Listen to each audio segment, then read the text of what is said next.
Corona के बढ़ते घटते वार मजीद 20 अफराद दम तोड़ गए।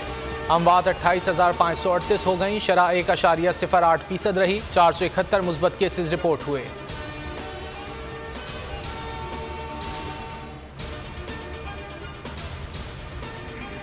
मुल्क में डेंगू के शिकंजे। पंजाब में 5 अमवात, 4 का ताल्लुक लाहौर, 1 का रावलपिंडी से है। खैबर पख्तूनख्वा में मजीद 247 नए केसेज। मरीजों की तादाद 8,090 हो गई।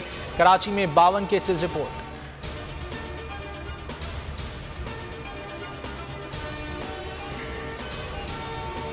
महंगी चीनी ने आवाम की जिंदगियों में कड़वाहट घोल दी। कोयटा और फैसलाबाद में कीमत 160 रुपए की रिकॉर्ड सतह पर पहुंच गई।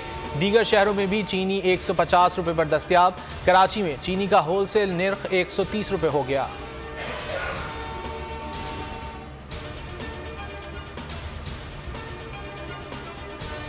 बिजली महंगी होने के जिम्मेदार अली बाबा और 40 चोर हैं। वफाकी वजीर गुलाम सरवर की तनकीद। मुराद सईद बोले, आज सारे चोर इकट्ठे होकर शोर मचा रहे हैं। पाकिस्तान सेमीफाइनल में पहुंच गया, लेकिन इलाज के लिए लंदन जाने वाला शख्स वापस नहीं आया। शहबाज गिल ने कहा, महंगाई पूरी दुनिया में बढ़ रही है। ऑपोजिशन मिलें बंद करके अफरा तफरी पैदा करना चाहती है।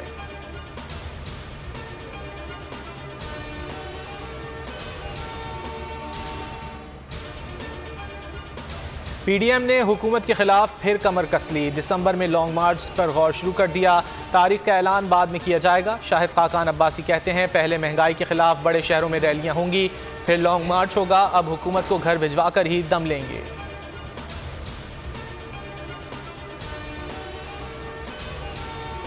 ऑपोजिशन भानमती का कुनबा है, ना कोई लीडर ना कोई प्रोग्राम है। फवाद चौधरी की ट्वीट में तनकीद। लिखा, कोई एक डिवीजन की पार्टी है तो कोई 3 डिवीजन्स की। पीटीआई वाहिद जमात है जिसका कौमी एजेंडा है।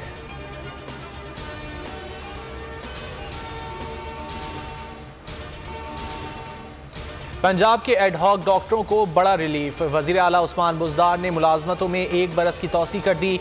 4000 से ज़ायद डॉक्टरों को फायदा होगा।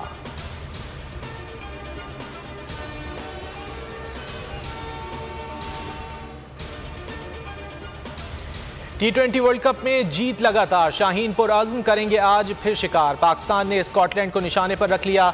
दोनों टीमें आज शारजा के मैदान पर टकराएंगी।